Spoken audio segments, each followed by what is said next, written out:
Imagine home without hot water, a microwave, TV, a fridge. Imagine trying to study at night without light. This is Nolita's world.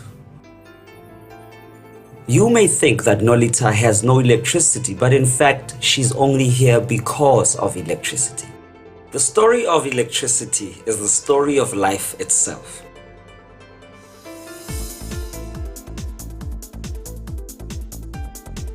It all starts 13.7 billion years ago when electromagnetism emerges at the birth of the universe. This is the force that holds atoms together, the building blocks of all matter. Nearly 4.6 billion years ago, an electromagnetic swirl of dust and gas creates our sun. The leftover grains of stardust, our home. And less than a billion years later, life. All life runs on bioelectricity. It's the way cells communicate, muscles flex, and brains fire up our feelings, thoughts, and dreams. 200,000 years ago, the first human beings are born right here in Africa. Electricity is a mystery until our electric brains start to solve it. In 600 BC, the first researcher into electromagnetism, the Greek philosopher Thales, discovers lodestones, naturally occurring magnets, and static electricity when he rubs amber with cat fur. In 1600, William Gilbert coins the Latin term electricus, of amber, which becomes electricity. In 1752, Benjamin Franklin goes kite flying in the rain. Attaching a key to the dampened string, sparks jump to his hand, proving that lightning is electrical.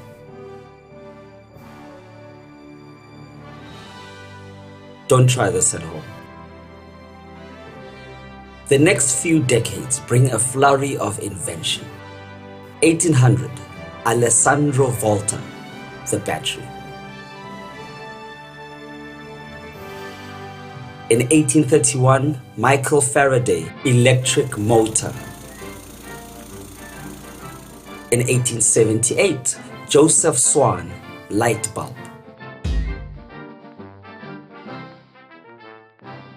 In 1882, Thomas Edison opens the first commercial power station in Pearl Street, New York City. It can power 5,000 lights. The same year, Kimberley becomes the first city in Africa with electric streetlights. London still uses gas. In 1891, Table Bay gets Africa's first central power station. Not long after, Cape Town City Council commissions the first hydroelectric one.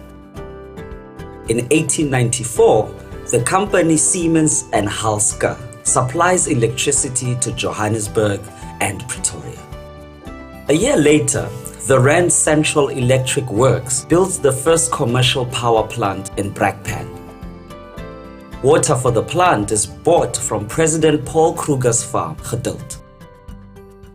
Mining companies can no longer rely on small lighting plants. 1898, they start General Electric Power Company. On the 6th of March 1923, the government of Jan Smuts establishes the Electricity Supply Commission.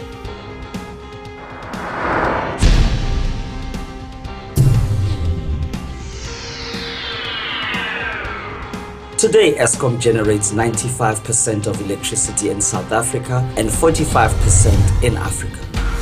2008 sees some challenges.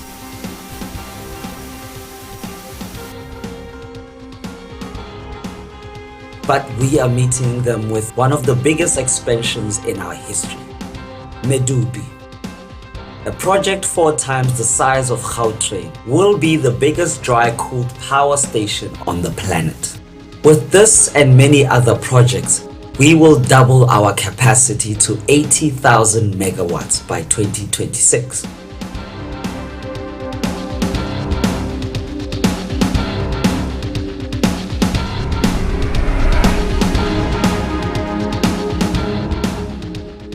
From the beginnings of the universe to a girl in a rural village of South Africa, the story of electricity continues.